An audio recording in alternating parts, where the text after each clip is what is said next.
I would like to call this meeting to order. This is the Lexington County School District 3 Board of Trustees regular monthly meeting. It's Tuesday, December 13th, 2022. The time is 6 p.m. and we're meeting at the school district office. Tonight we are following School Board Policy BD, Organization of School Board, which states the officers of the Board of Trustees are Chairman, Vice Chairman, and Secretary. The officers are elected and sworn in at the board's organizational meeting in December. The superintendent presides and acts as a temporary chairman at the meeting until such time as a chairman is elected. We will begin our meeting and start off on section 1.2, Pledge of Allegiance, led by Ms. Hadley Swites, followed by section 1.3, a prayer given by Mr. Jaden Morris.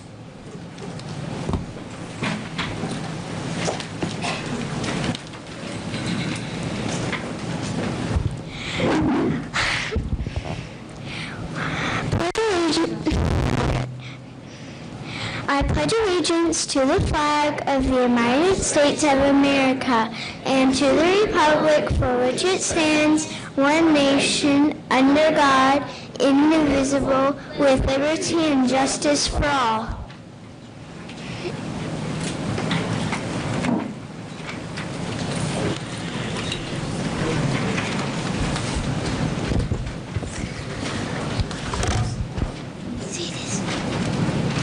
Please bow our heads. Heavenly Father, we come to you today asking for your guidance wisdom and support. As the school board begins this meeting, help them engage the meaningful discussions out of them to grow closer as a and discuss nurture the bonds of our community. We ask that you would open their ears so that they may hear your voice. Open their minds so that they may receive your international wisdom. Open their spirits so that they may know your leading guidance, and open their hearts so that they may receive your wonderful in your holy and precious name. Amen. Amen. Thank you, Jaden Hadley. This takes us to section 1.4, swearing in of newly elected Board of Trustees members led by the Honorable Cal Forrest, member of the South Carolina House of Representatives for South Carolina District 39.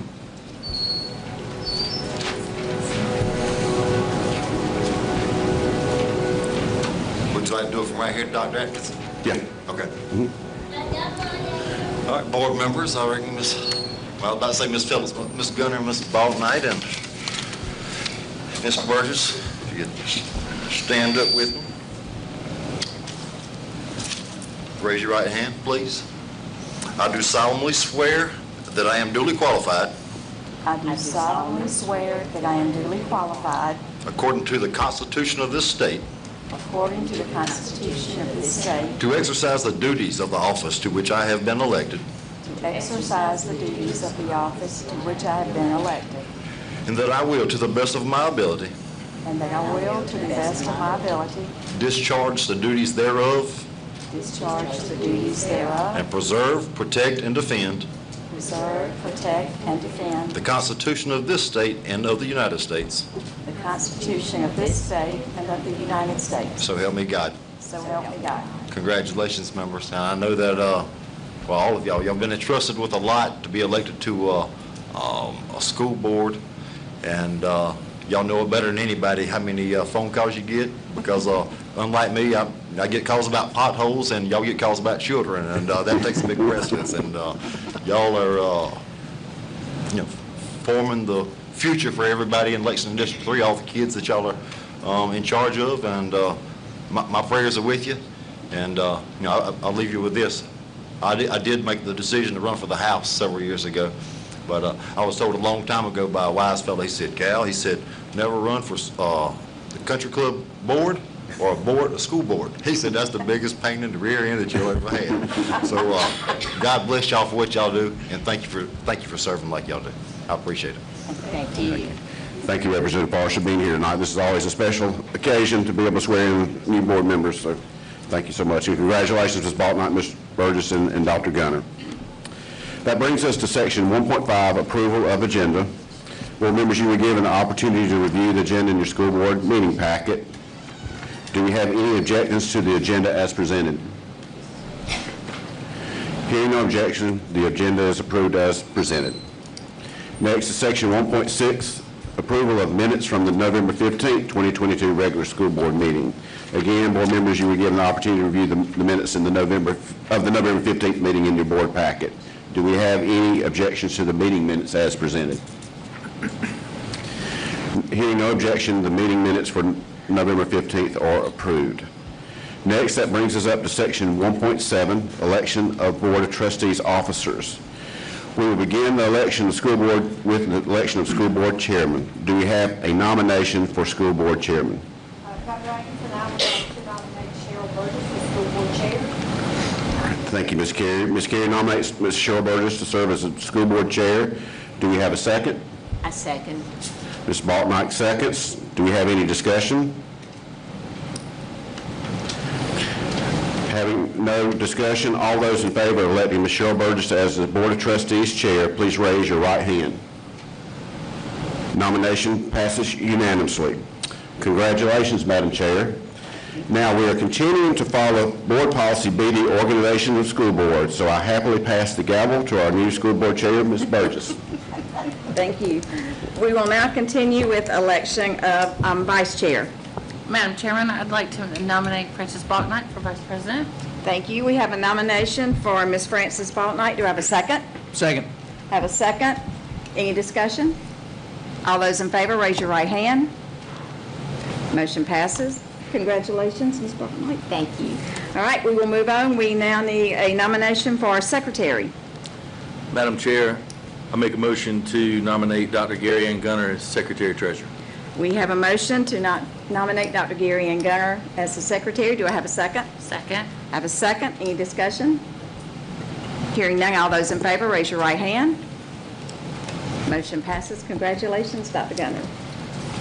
All right, we will move on with item 2.0, our consent items, and the first up is the financial report by Ms. Angela Roden, our Chief Financial Officer. Hi, good evening. I'm not much taller than the kids, so I don't need to move that too much. You got your cash balance analysis statement in your packet. Everything's pretty much as usual. November, we don't get a lot of revenue in, but however, we did not get our Tier 3 revenue from the state. I did call on that. They said they were having problems processing payments. As of today, we still have not received it. I'll keep calling. But I'm sure they're good for it with the surpluses and stuff. Maybe since they were sending out those $800 checks, they forgot us. But everything's still on target. Financials are good. Did you have any specific questions of what was in your packet?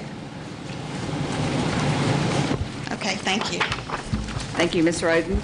We will move on to item 2.2, the superintendent's report. Dr. Atkinson? Thank you, Madam Chair. First, I want to highlight our middle school. On November the 30th, our middle school went through what's called the redesignation as a school to watch visit. The schools to watch visit Schools to Watch classification is part of the National Forum to Accelerate Middle School Reform. The purpose is to recognize diverse, high-performing, growth-oriented middle schools.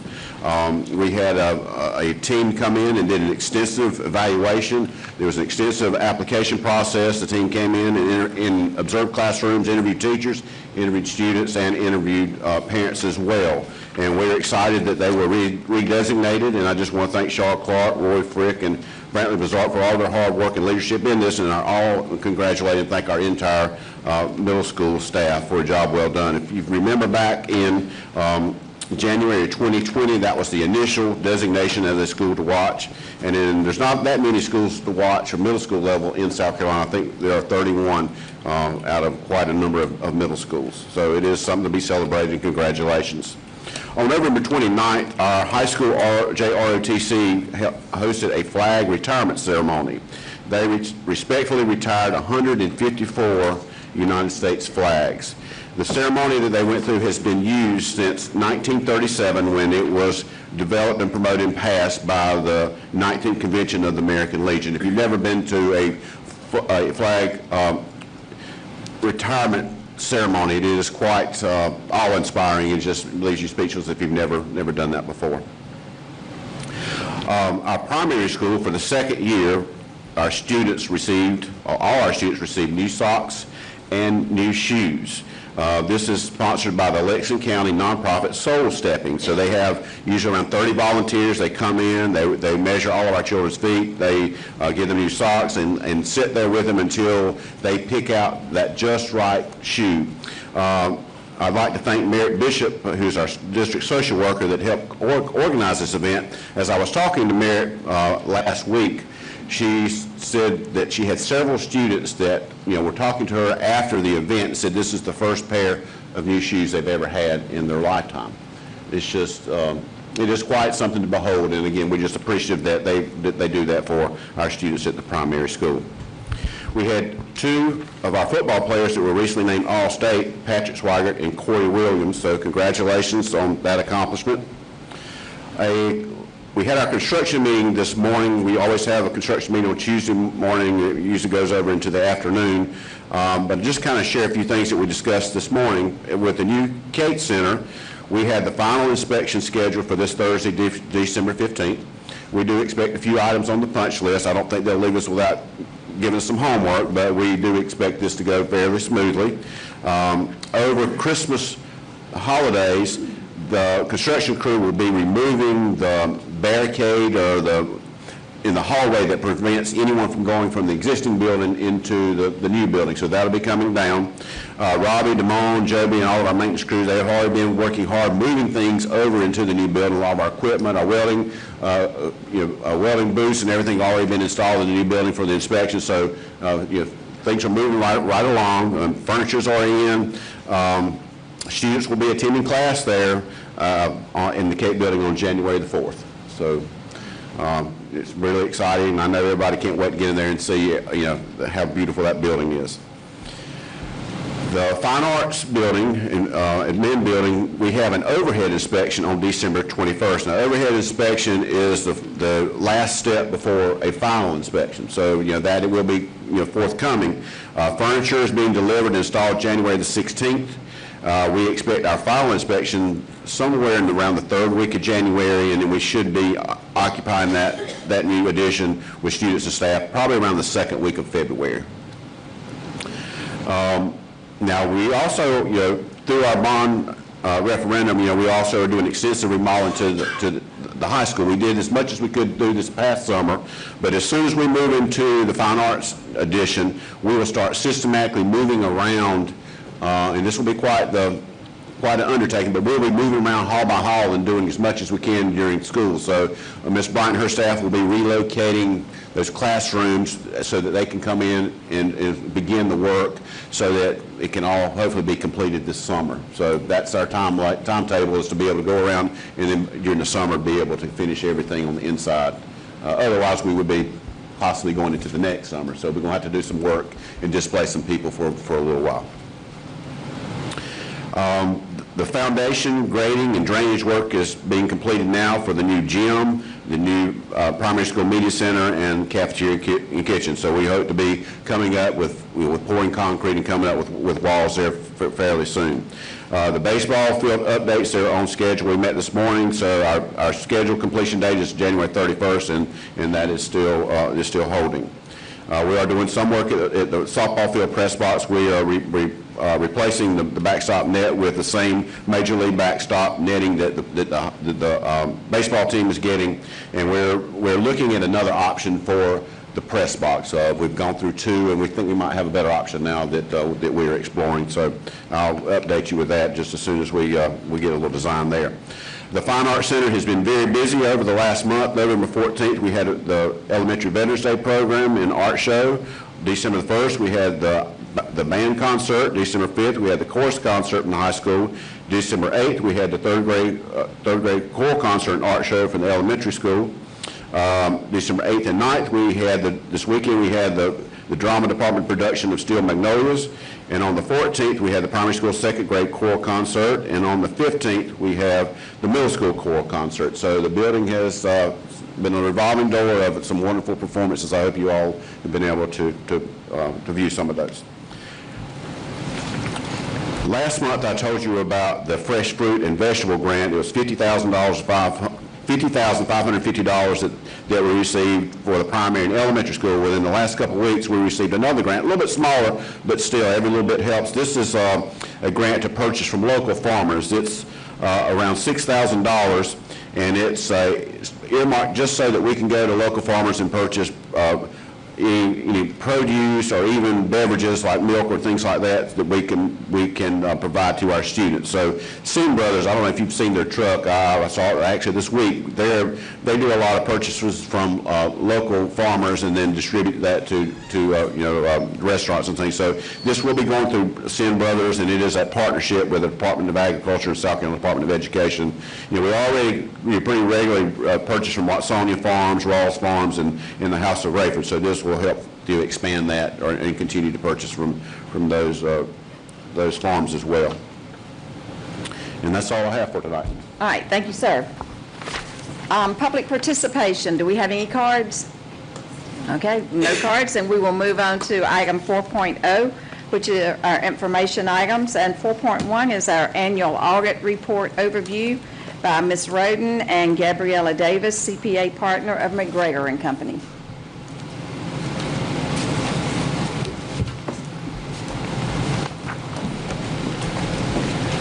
Good evening, Ms. Chairman, members of the board, Dr. Atkinson. It's a pleasure to be here tonight. I'm Gabrielle Davis. I'm a partner at McGregor and Company, and I'm the engagement partner for your audit for fiscal year June 30, 2022. I'll go over some highlighted information and give you the ability to answer questions if you have any. I think Ms. Roden has put a packet together for you for the specific pages regarding the financial information that I will discuss tonight. Stop me if you have any questions at any point in time. As far as the independent auditor's report goes, we issued an unmodified opinion, which just typically means it's a clean opinion. We had no modifications to the financial information provided to us for audit. The first, probably most important information that I'd like to discuss is the balance sheet for all the funds that the district has. That should have been the first page of the packet that Ms. Roden gave you, and it's actually page 16 of the complete audit. It's got a paper clip on that document. I'm sorry, it's on top of the bound audit.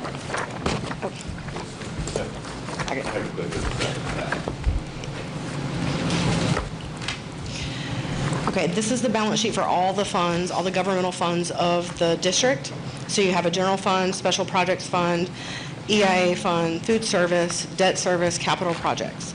As you can see, the funds collectively have $59 million in total assets. You only have $9.1 million in liabilities, and your fund balance collectively is $49 million. Of that, $14.4 million is in the general fund.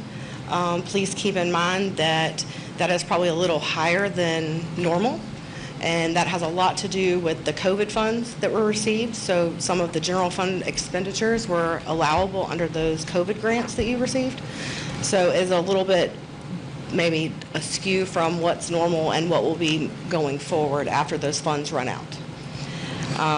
Special projects, that basically is your federal programs and includes pupil activities. So the fund balance that you see there of $373,000 is specifically related to the pupil activities. So the funds held for clubs and those types of things at the schools, and that's just held on behalf of those individuals. EIA, there is no fund balance. That is just an in and out. Food service, this is something new. Food service was considered an enterprise fund previously. This year, the decision was made to switch that to a special revenue fund. With that comes a lot of changes to what you're used to seeing. Usually, I think there was probably a little over $1 million maybe of negative fund balance sitting there due to the different types of reporting. When I get to the revenue and expenditure pages, I'll explain that a little bit more and give you the specifics. But making it a special revenue fund meant that you no longer had to report the retirement liabilities in that individual fund. So we were able to remove those. They are reported in the government-wide statements collectively as a whole now instead of a split between the two. Also with that, the fixed assets were handled the same way. So all capital assets related to the food service fund are now reported in the government-wide instead of split out between food service and the district itself. So it's all one lump sum number. So that accounts for most of the changes. So that was now a positive $942,000. Debt service, $1.4 million. Capital projects, $32 million.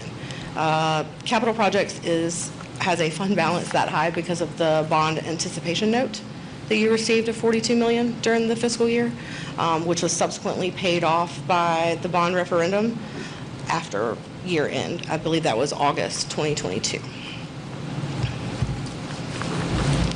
On the next page, it's page 18.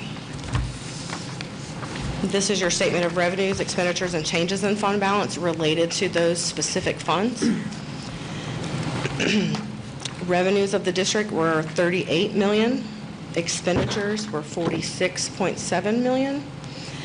The overall change in fund balance for the year was a positive $35 million. Again, most of that is related to the $42 million bond anticipation note that was received in the capital projects fund during the year. For food service, we'll talk about that first since it's a little different. The previous year reported a negative $1.1 million in food service.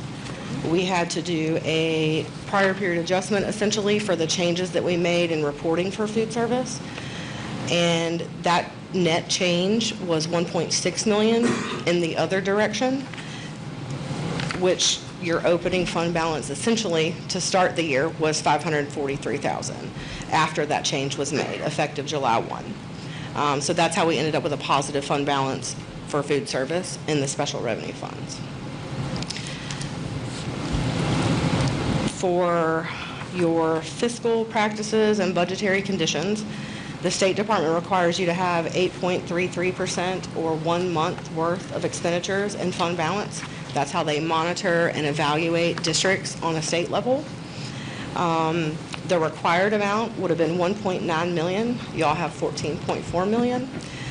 So you have a $12.5 million excess. On top of that, the district's policy is to have 3 months of expenditures in fund balance, which would have required you to have $5.8 million. Again, you have 14.4, so y'all are good on that front. So you had an excess of 8.5.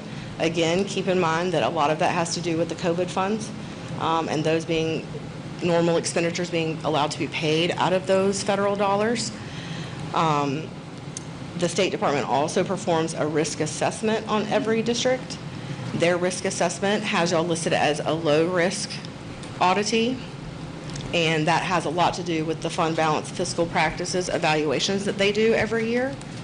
A lot of that is required reporting. Did y'all have any turnover in key personnel? Are you in compliance with your programs when they come audit you for each particular program? Do you turn your audit in on time? Do you meet all the performance metrics that they have?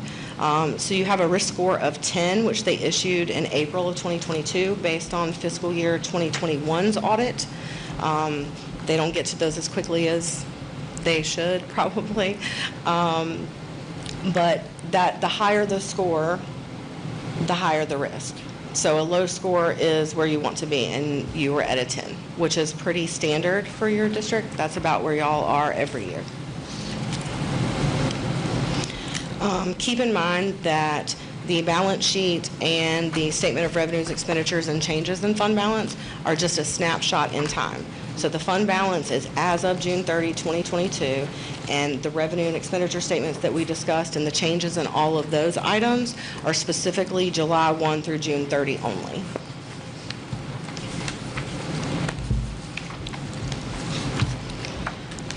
So next, I'm going to flip over to the new food service statements for special revenue. That's page 78. This just kind of captures it alone, so it's a little bit easier for you to see what's happening in this particular fund. There was $561,000 in cash and cash equivalents in the fund. Again, with a $942,000 fund balance. You have minimal liabilities. There are only $52,000 in this fund. The increase on pages 78 and 80, an overall increase in food service of $398,000. And again, this here shows you the change in the fund balance from the previous year to this year to make the adjustment from an enterprise fund to a special revenue fund. With that in mind, I'd like for you to at least make note that there are two funding streams that you received during this fiscal year that may or may not receive this current year, that has an effect on what that looks like. The supply chain assistance funding that was received and the healthy meals funding that was received. Collectively, that was $154,000 of additional funds in food service that you wouldn't normally receive, because both of those were related to issues from COVID, obviously with supply chain issues and the free meal situation, and getting all of that in line after the pause in virtual learning and the availability of the community to have meals when they needed them. Also would like to note that there was no director for several months in food service, so some of these expenses are a little bit lower than they would typically be. So just kind of wanted to point those out, so now that they're in a different fund, it's a little bit easier to see what's happening there. So those will be some changes and things you might not necessarily see next year.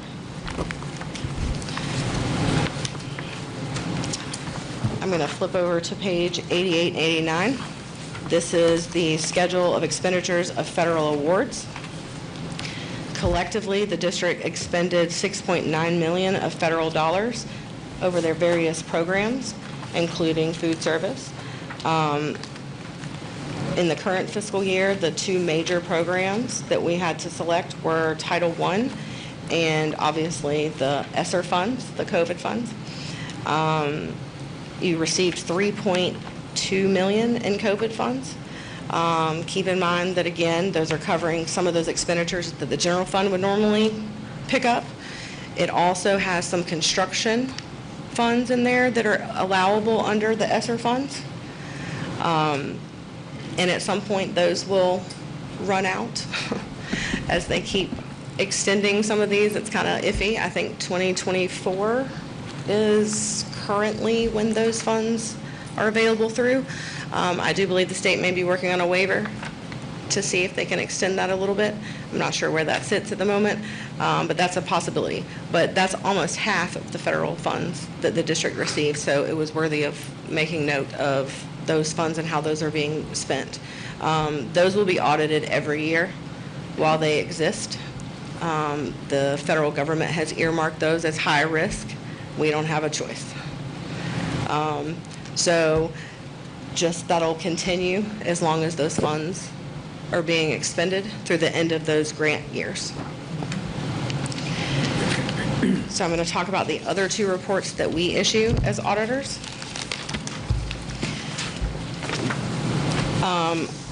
In the binder or the other packet, this is pages 91. I don't think this is included in Ms. Roden's paperclip copy.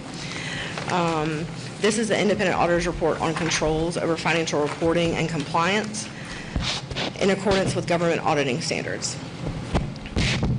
In this report, we just say that we considered what the internal controls were over your financial reporting as a basis for designing our audit procedures. It is not for the purpose of expressing an opinion on the financial statements, but if we notice anything, we have to disclose that information. Given these limited circumstances, we didn't identify any significant deficiencies or material weaknesses that must be disclosed. However, we did have a compliance finding that we had to report related to the Transportation Department. Strictly a compliance issue in accordance with the guidelines set from the State Department of Education. You can find that finding on page 96. And it outlines the specific details of the finding.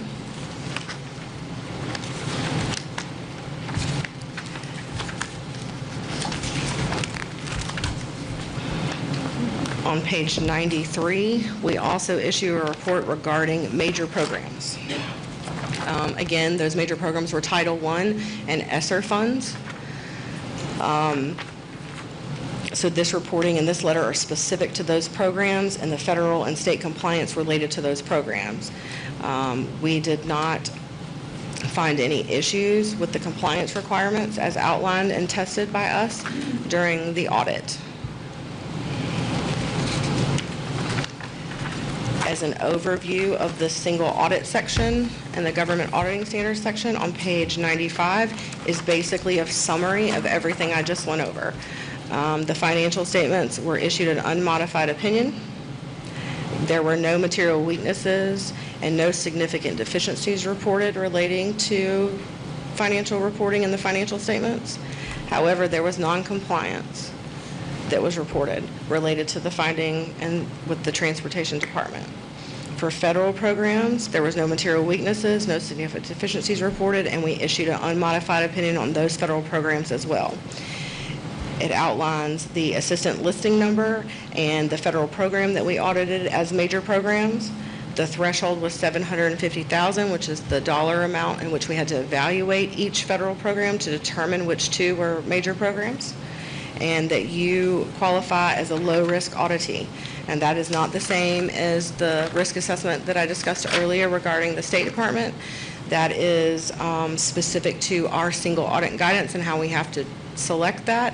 That typically just means that in the previous year, 2 years, you didn't have any material weaknesses or significant deficiencies related to any major program that would indicate we'd have to test more dollars, because our testing is based on a dollar percentage, not the number of programs, just a dollar percentage. That is all I have. If anybody wants to or has any questions that we need to discuss.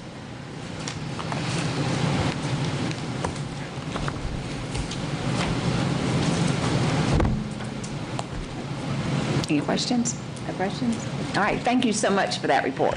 Thank you, and I appreciate your time, and I appreciate the Finance Department's time in getting me everything I need. It takes a village sometimes. Thank you very much. Thank you.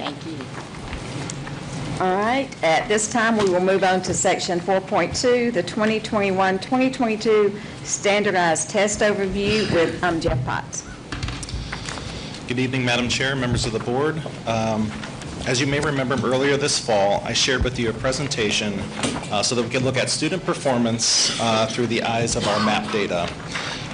The purpose of that presentation was to, one, get a gauge for the severity of how bad COVID had impacted our students, what impact did it have, the disturbances have on our students, and then also to look to see to what degree did we observe students rebounding during a school year. And so this is an example of one of the charts that we shared from that presentation. Some of the things that we observed from that presentation is that students who were younger seemed to be impacted more heavily by some of our COVID disturbances. We also saw that some of those students who were younger also had some of the larger growth that we observed during a school year. We also observed that students who were the students in the grade level, students in the subject of math also had a larger disruption than we did see with ELA. So what I hope to share with you tonight is a presentation about the same students really over the same period of time, just under a different perspective of the lens of South Carolina Ready, ELA, math, and end of course from last year.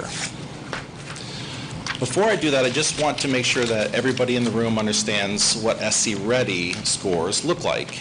SC Ready scores come back in 4 different levels, and students are given a level. The lowest level is does not meet expectations. The next highest level is approaches expectations. Then it's meets expectations, and then exceeds expectations. So students will receive one of those 4 levels, and based upon that level, all of them together essentially come up to that 100%. So what I've shared kind of on the left is just data from the statewide last year, what percentage of students meet each one of those levels in 3rd grade ELA. And so it seems roughly uniformly distributed.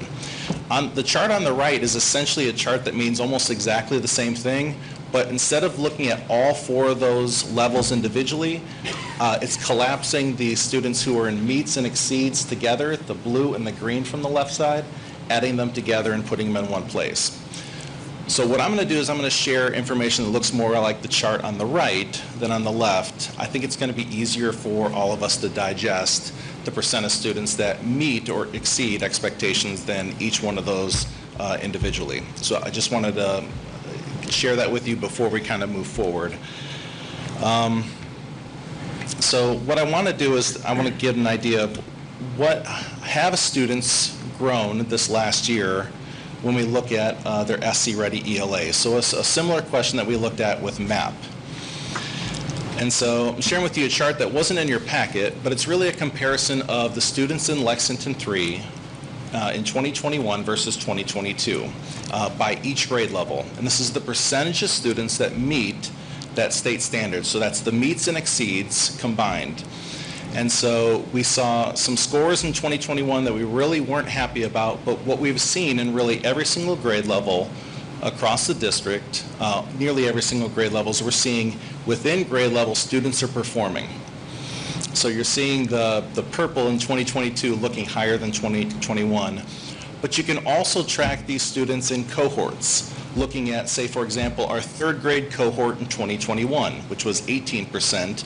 If you shift that over to students to their 2022 4th grade, you're going to see, looking at these students within cohort, you also see that in nearly every case in ELA, students are growing. So this is one of the things that I think we're really satisfied about, is that students aren't staying where they were, that students are showing a lot of resiliency, and students are moving within cohorts and within grade levels.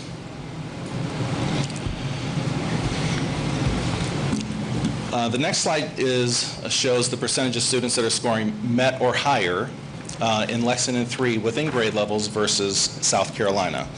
So although these scores in 2022 for us are significantly higher than they were the prior year, they're still not where the standard is of that of the state or the rest of the students across the state. In none of the grade levels except for within one grade level pre-pandemic did we actually have students within a grade level that were actually outperforming the state. So, and I think that was 4th grade in 2019. Within each one of those grade levels, students within Lexington 3 are still behind that of the rest of the students in South Carolina. Now, the next 6 slides go through each one of the grade levels over the last couple years, where students in Lexington 3 versus students in South Carolina compare within each grade level over the last couple years. I'm not going to go through each one of those grade levels individually, but what I do want to share is that in many of the grade levels, we're actually seeing students in Lexington 3 outperforming where we were just a couple years ago, pre-pandemic. And so this takes place in 5th grade, for example, where we have one of the highest percent of students that are scoring MET or higher that we've had within 5th grade. Also in 6th grade, where we have students, the percent of students that are scoring MET or higher outperforming where we were just a couple years ago, even pre-pandemic, and also in 8th grade. So these are really positive signs that the students are rebounding and that many of the interventions that we have within the schools, specifically for ELA, are working with our students. With SC Ready Math, I'm going to go through kind of the same set of slides with you. The first one is going to look at each grade level within the district in 2021 versus 2022. And so, like what we saw with ELA, we're seeing growth from 2021 to 2022 in many of the grade levels themselves, and when you start looking at cohorts. It might not be as dramatic as it is within ELA, but we're still seeing growth that exists. I do want to highlight in 2021 in 8th grade, that isn't really 0%. We didn't have any of our students who were taking end of course double up and also take SC Ready with both exams. So we had a handful of students that were taking, more than a handful of students taking Algebra 1 end of course that did not take SC Ready.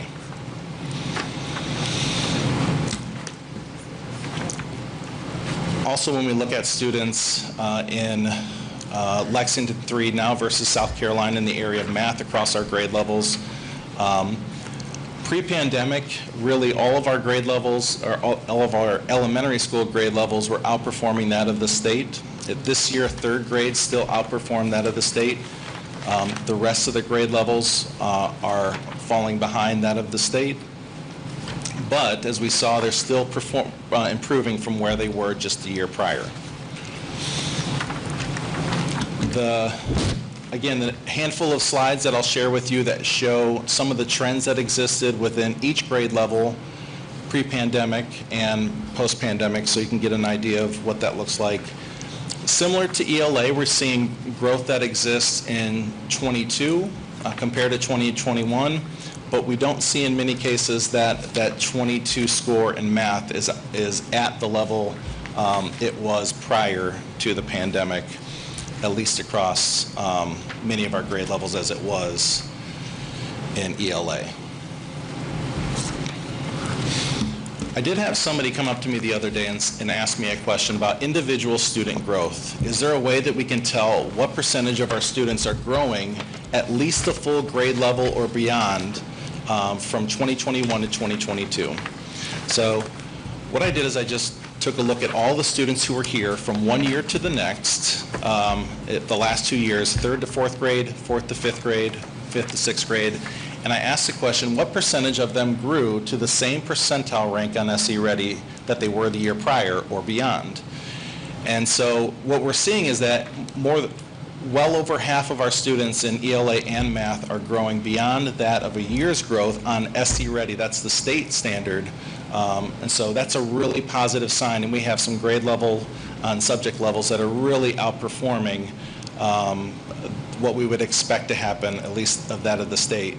And so specifically like 7th grade math really pushed the envelope last year, where we had almost 3 out of every 4 students performing well beyond what would be expected to be a year's growth on SC Ready. And so those are really positive numbers.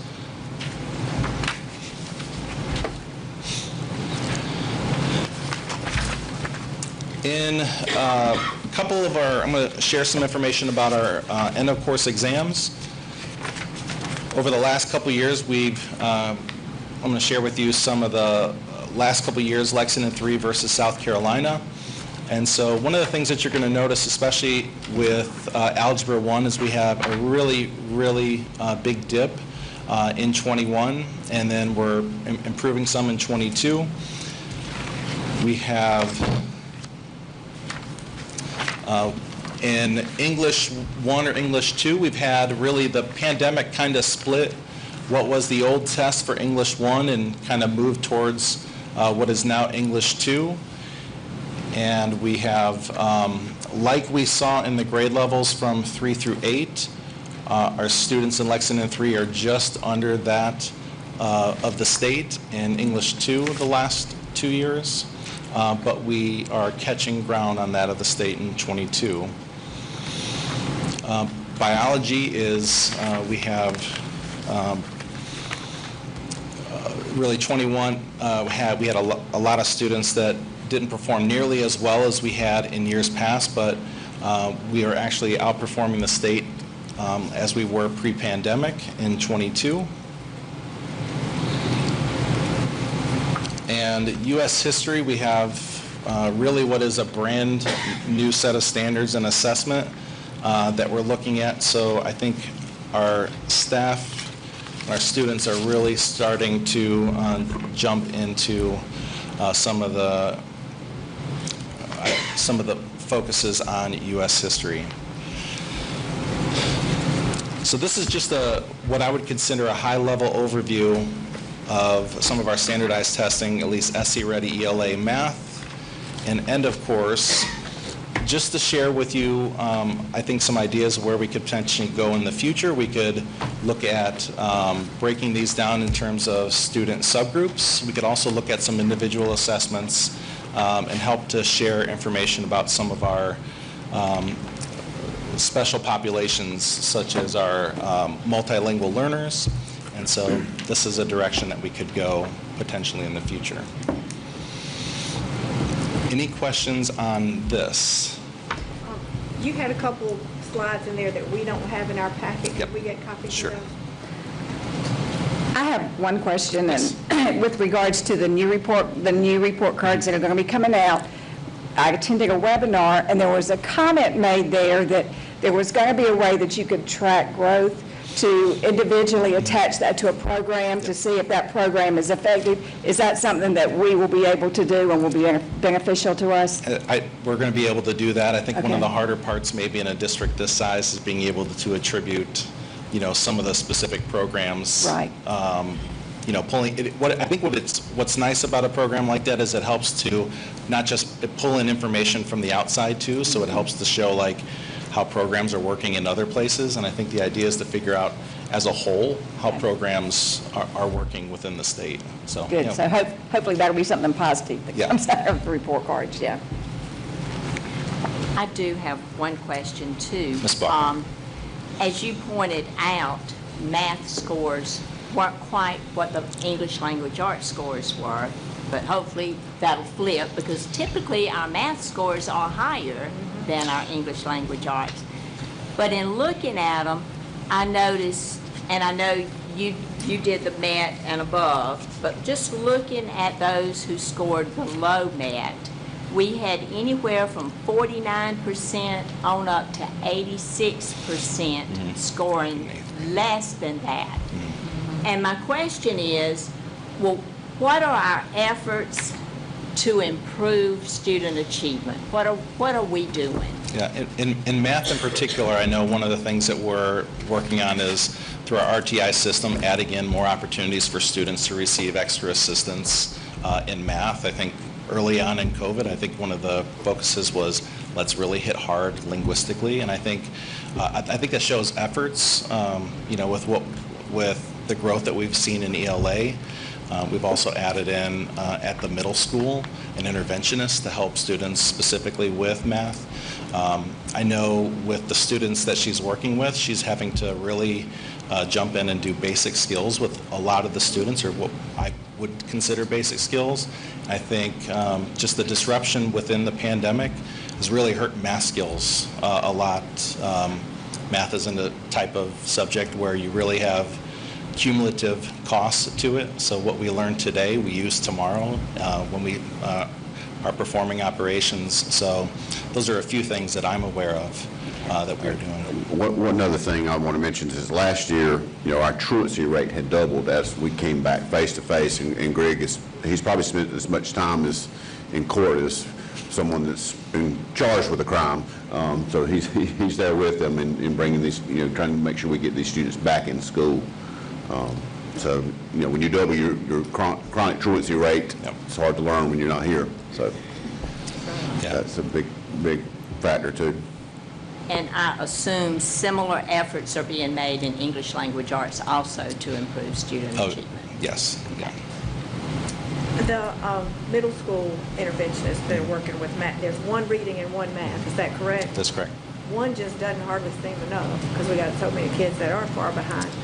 So I guess my question is, I know that initially this was part of the COVID response, and those are funded. Will that run out when that money runs out? I'm not probably the right person to talk about funding over those programs, but But that's the way it was originally scheduled. I mean, that's how it is right now. That's where it's... Yeah, that's correct. We would have to find alternative funding to continue that, yes.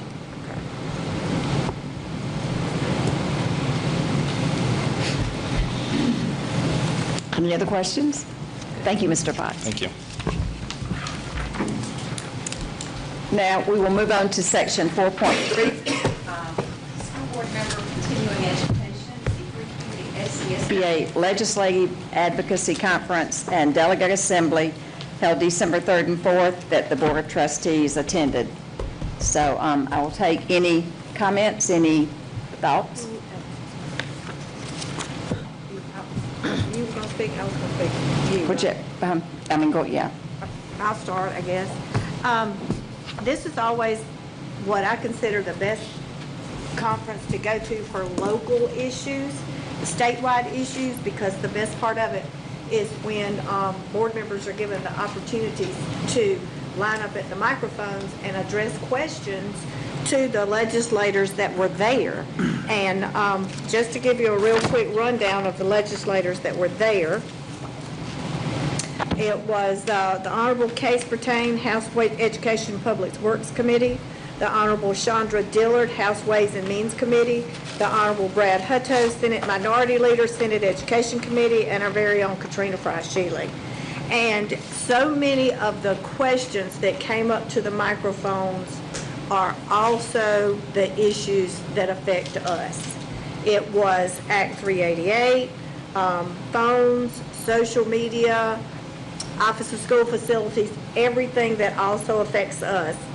But one thing I did note that so many of the questions that the legislators were asked, they so often said, you know, so much of this goes back to the home. But when Mr. Brattain was asked, you know, how can we help these students learn? What can we do? His answer was, we need to let kids be kids and play, imagine and create. And I thought, and provide appropriate space. So I thought he really did get it. We need to let the young, you know, let kids be kids. But it was a very good legislative panel.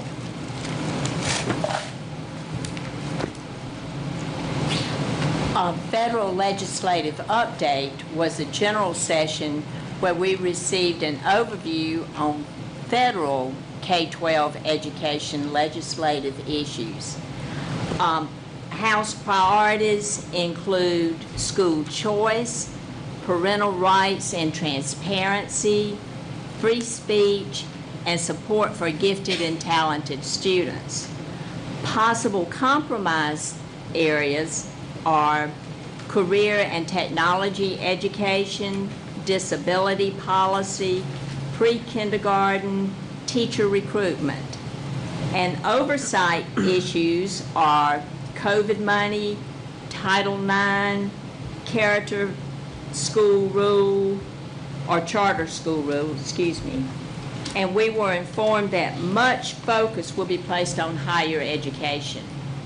And going back to what Ms. Carey was just saying, I thought this was good as well. Senator Sheely, they mentioned that she is known as a senator for children. And I thought that was something that was real good for someone from our area. And to follow up with Ms. Baltnag on the federal issues, last year when the School Boards Association pulled out of the National School Boards Association, there was concern with losing your advocacy, your federal rights, you know, anything coming in your lobbyists. So the School Boards Association has joined COSBA, which is a new group that's a consortium of school boards. And it was really interesting. They had the company speaker there that we are using, and they are going to continue to have lobbyists for us. They will continue to provide us with legislative updates and information that we have been getting from the NSBA that we were afraid we were going to lose, but it was comforting to know that we are still going to have these people fighting for us and that we've not lost anything by pulling out of that NSBA association. One more thing I wanted to add. When Ms. Dillard spoke, she spoke on some ways that we could try to retain teachers, and it's rare that you see a legislator that has some of the actual information and ideas that you think just the boots in the ground on the ground people would have, and her comments let us know that she really does know what teachers need. Some of the things that she suggested that we might try would be, of course, to value and respect teachers, and different approaches like job sharing, and then also the other issue that came up was finding a ways to take constraints off of our teachers who are retiring, so that they might either stay longer in the classrooms or they could actually retire and come back. Thank you both for that. We will now move on to Section 5.0, our action items, and 5.1 is approval for the Batesburg-Leesville High School Beta Club to attend the South Carolina Beta Club Convention held in Myrtle Beach, South Carolina on February 10th through the 11th, 2023, with Ms. Saggy Holman and Ms. Kelly Price.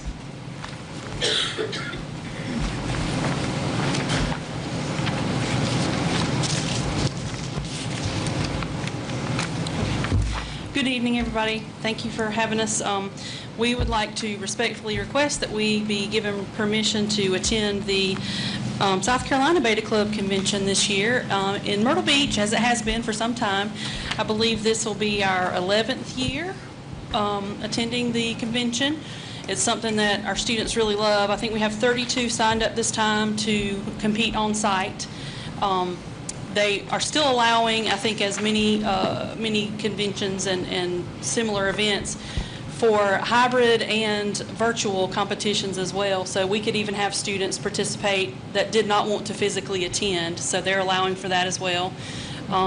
We've given the students an opportunity to do some fundraising prior to, but then they'll come up with the remainder of the funds for the room and board and some of the meals that they'll have. So we'd be happy to answer any questions that you might have.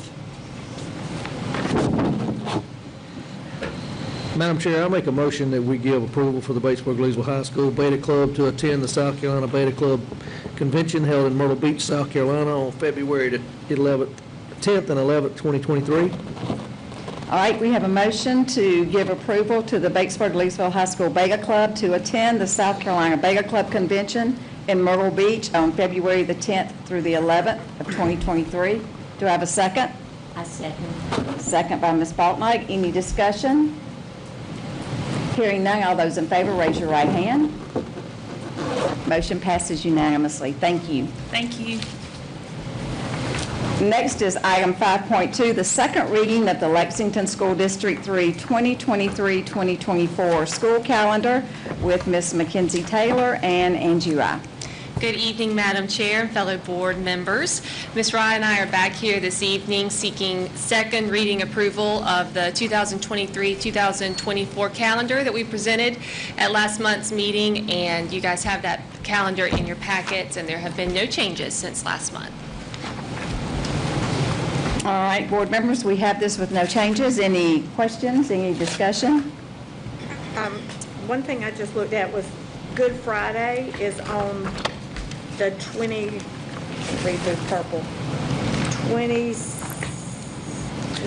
of March. That's, but we'll have the enrichment session that day. They'll be in class. We won't be in class on Friday. Okay, so that one would not be purple. The challenge with that calendar in that format is we can't double color a day. So it is not a day that okay. would be perfect. All right. But we couldn't note that without changing the whole week. Well, they hadn't quite perfected it all yet.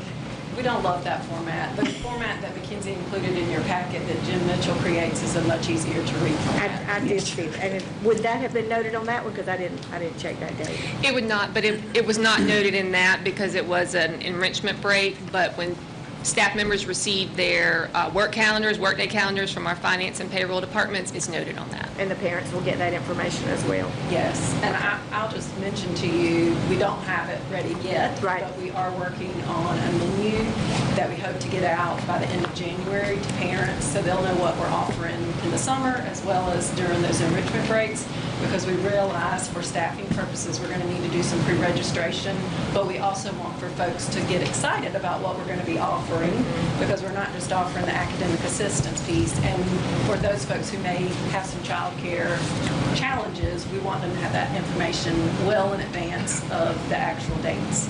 So our hope is to have that ready for families by the end of January.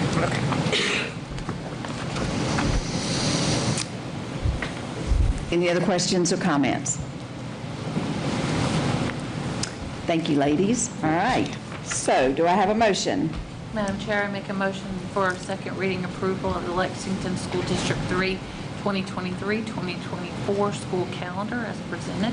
All right, we have a motion to approve second reading of the Lexington County School District 3 2023-2024 school calendar as presented. Do I have a second? Second by Dr. Gunner. Any other discussion? All those in favor, raise your right hand. Motion passes unanimously. Thank you. Thank you, ladies, for your hard work. I'm excited about this. I think this is going to be a new thing for us, and I think it's going to be great. Yep, we are too. All right, next we are going to 5.3, approval of competency-based education application waiver request with Ms. Wright. Thank you.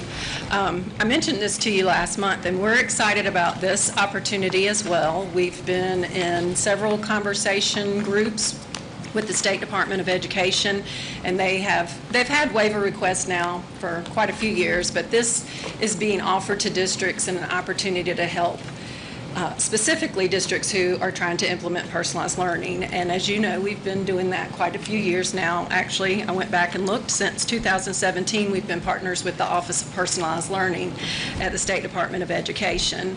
And we've been fortunate. We've had a lot of spotlight put on our district. We've had multiple people who've been able to present and share our learning, not only at state but national conferences over the last couple of years. And they look to us to be innovative and to try to grow and move forward. And so we were approached and asked if we wanted to consider this opportunity. So they've been working with us. And this information that was in your packet is in the form of what it will look like when it gets turned into the State Department. So I literally took the online form and copied and pasted it into a Google Doc so that you could have it in your packet. And I'm not going to go through the whole thing for you because you've had an opportunity to read through it. Okay. Stephen, I might have to get you to advance me because my remote's not working.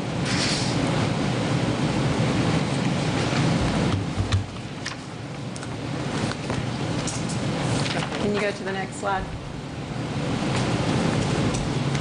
We might not have slides tonight, but that's okay. We don't have to have them. I tried to pull out some of the highlights for you. One is a lot of people have the question of what is competency-based personalized learning. We take our state standards that we are required to teach, and we prioritize the standards into the ones that students need to be assessed with. And we get that information from the assessment documents that the State Department gives us. And then what we are trying to do is have students be able to show that they have mastered their learning through those competencies. In other words, you can move forward with your learning pathway when you demonstrate that you know how to do something. And our teachers have been working really hard on this for the last couple of years. And actually, COVID did us a favor because we had them as a captive audience, and they were able to prioritize standards and build out learning progressions in both math and ELA. And so what started out originally in 2016 as teachers tinkering with personalized learning environments, with flexible seating, and the fun stuff really got heavy with the heavy lift of them taking that and figuring out, okay, how does that also apply to my instruction and assessment in the classroom? And so we've shifted. I'm still not working, Stephen, so if you can, there we go.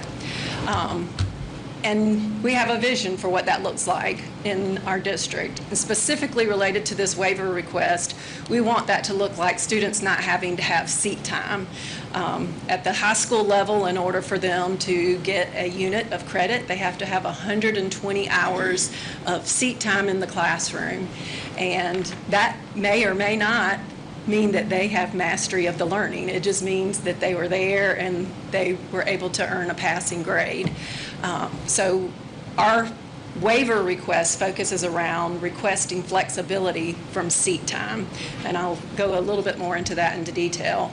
But our teacher teams, as well as our admin leaders at the school level, worked and are currently still working on what does that look like and sound like in the classrooms. And so if you were to visit some of our classrooms, you would see some of the things that are pictured there where kids know what it is that they are learning. The bottom right is a picture of the progression in first grade.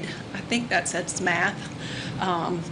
And we try to use learner-friendly language with them. You know, I can do this, I can teach it to someone else, and they are able to identify and articulate what they are learning. I hope you will get to hear and see some of that when you visit the primary school, in particular in the spring round of your breakfast visits. The picture up in the top corner is actually from one of our middle school math classrooms, and it's very similar. But the teachers are using those kinds of visuals not only in data notebooks in the classroom, but also on the wall so that kids know this is what I'm learning, this is where I'm at, and they can articulate and set goals around that. And that is what we're trying to accomplish with personalized learning, is that they know what it is that they have to learn and that they're able to articulate, I can do this, or I need additional assistance. And part of that and embedded in all of that is celebrations of that growth. At all three schools, K-8, we just finished MAT testing, and they are all having celebrations of some sort with students right now from their fall to their winter MAT data. And you can literally walk into classrooms and kids can tell you exactly how much they grew from their fall score. They know where their learning targets are, and they're using that then to set goals for the spring session. And that's just exciting that they own their learning. Thank you. So specifically, we want to get some flexibility from some of those policies that restrict us, particularly around time. I have been trying to talk to our administrators specifically about this calendar that we have. We have this incredible opportunity, and we're excited about it too, because now, yes, we have a school year that is defined by a start and end date, but we really have the whole calendar year to help kids with their learning. And that isn't just those kids who are behind. That's kids who want to move ahead or do some other things more innovatively that don't necessarily get offered in the classroom setting. And so aligned to the profile of the South Carolina graduate, there is also a document called the competencies for the profile of a South Carolina graduate. And if you look at these skills, it is things like use sources, reason quantitatively, navigate conflict, lead teams.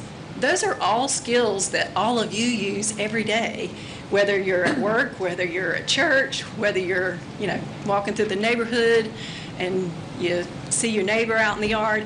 Those are things that we all have to do. And so we want some flexibility from some of the policies and regulations that keep us from being able to build a more work-like environment for kids in the school. So if you could go to there you go. So if we get approval to go forward with the waiver request, some very specific things that we want to do, have some scheduling models at all four schools that give us a little bit more flexibility, especially at the primary and elementary school. As you know, the defined minimum program is one of the things that we're asking for flexibility from, because we don't want to be tied down to a certain number of minutes for a certain subject. We want teachers to be able to integrate, and we want teachers to be able to have some innovative team opportunities. We're piloting that this year at the middle school, specifically with the lead team in the 7th grade. You may have heard a little bit about them when you were visiting with them last month. But they are looking to do more cross-curricular, more integrated opportunities without having to worry about giving kids 60 minutes of instruction in a particular subject area every single day.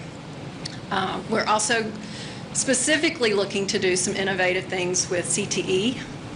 As you know, we're small, and it's very difficult for us to offer some of the programs that are offered in some of our larger neighboring districts.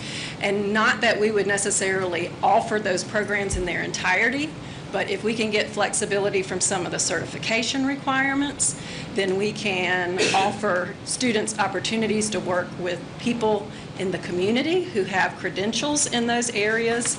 I think I may have shared at a previous meeting specifically an example would be auto tech, where we could partner with Herlong, and Herlong is interested in partnering with us. I've already talked to Ben, and he's 100% on board. But if we had a student who was interested in that, if we took the auto tech competencies and gave them to the auto tech, the certified person at Herlong, if the student was able to work alongside that person and demonstrate mastery of those competencies, then we could give them credit for that. And that's what we're looking to do specifically at the high school level.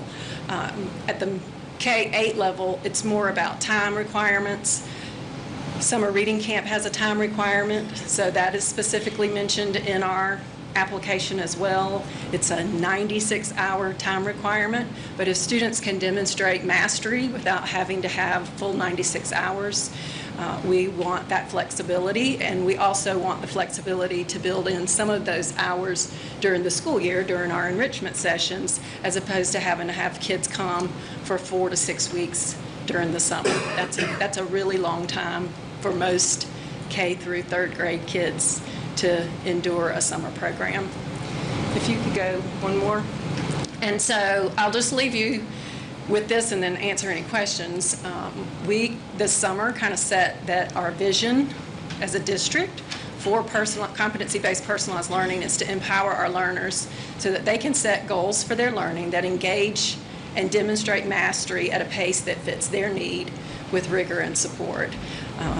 Put the picture of the lighthouse here because, as you may recall, Dr. Atkinson shared with you, last year we were selected as one of 2 lighthouse districts in the state, and I just feel really strongly, and I know our admin team that have worked on the application with me feel really strongly that this is an opportunity for us to venture out and do some things innovatively and offer opportunities for our students that they don't have currently within some of the restrictions that we have from state regulations and policies. Thank you, Ms. Wright. Any questions? I know there are other districts looking at this too. Do you have any idea how many? There have been anywhere from 10 to 25-ish on some of the calls that I've been on. I don't know how many people are actually pulling the trigger for it. I've been working myself with someone in Edgefield because I know that they are planning to apply, as well as a colleague in, not Clover, in York 1.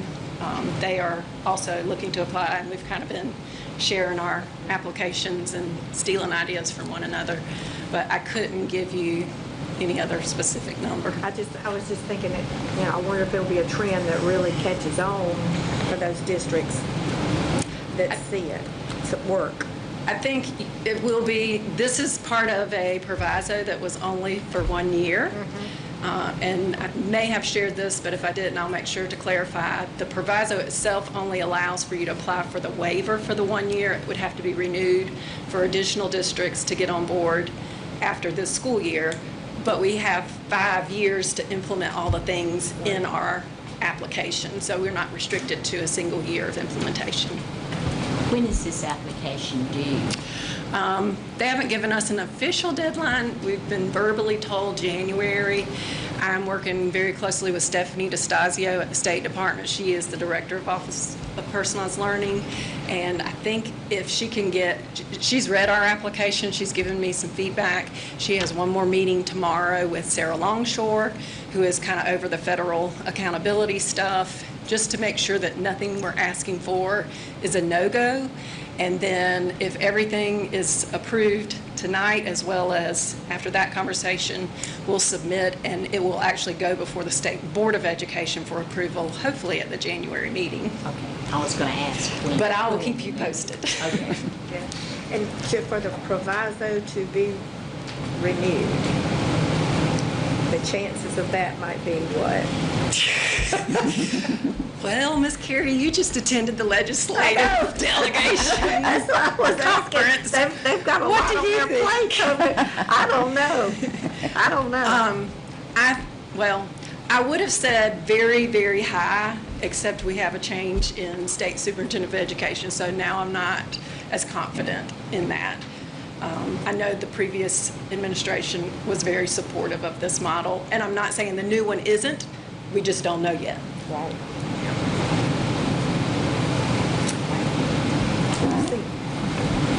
Thank you, Ms. Wright. All right, board members, any motions? Madam Chair, I make a motion to approve the competency-based education application waiver request as presented by Ms. Wright. We have a motion to approve the competency-based education application waiver request as presented by Ms. Wright. Do I have a second? Second. Second by Ms. Derrick. Any discussion? All those in favor, raise your right hand. Motion passes unanimously. All right, next we have item 5.4, approval to send board members to the Consortium of State School Boards Association National Conference on March the 30th through April the 2nd at the Tampa Convention Center in Tampa, Florida. In going with our policies, we have to have board approval to attend anything out of state. So that's why this is on here, and this is going back to the new national association that we are now members of. So I will entertain any motions. Madam Chair, I make a motion to give approval to send board members to the Consortium of State School Board Associations National Conference on March the 30th through April the 2nd, 2023 in Tampa, Florida at the Convention Center. All right, we have a motion for approval to send board members to the COSBA National Conference on March the 30th through April the 2nd at the Tampa Convention Center in Tampa, Florida. Do I have a second? A second. Second by Mr. Bontlight. Any discussion? Hearing none, all those in favor, raise your right hand. Motion passes unanimously. We will now move to item 6.0, executive session. Madam Chair, I'd like to make a recommendation that we move into executive session. I have a motion to move into executive session to discuss personnel matters. Do I have a second? Second. Second by Mr. Kaufman. Any discussion? Hearing none, all those in favor, raise your right hand. Motion passes. We are now in executive session.